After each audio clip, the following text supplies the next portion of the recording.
আসসালামু আলাইকুম ওয়া রাহমাতুল্লাহি ওয়া বারাকাতুহু। একটি অনুচিত কাজ সম্পর্কে আলোচনা করব। এই অনুচিত কাজটি হচ্ছে অনেক হোস্টেলে দেখা যায়, অনেক হোটেলে দেখা যায়, তারা কবরের কাগজ রাখে হাত মোছার জন্য। এই কাজটি অনুচিত কেন? এই বিভিন্ন বইয়ের পাতা, বিভিন্ন কবরের কাগজ, এইগুলার মধ্যে অনেক লেখা থাকে, অনেক ইলিম থাকে।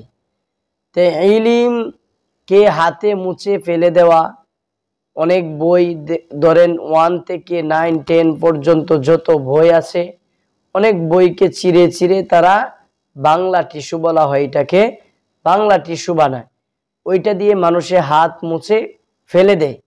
ওইটা এক ধরনের ইলিম বা এক ধরনের জ্ঞান অর্জন বলা হয়।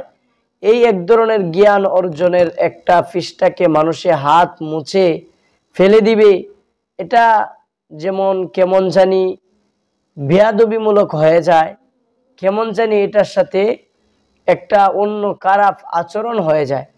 এজন্য এই কাজটা অনুচিত।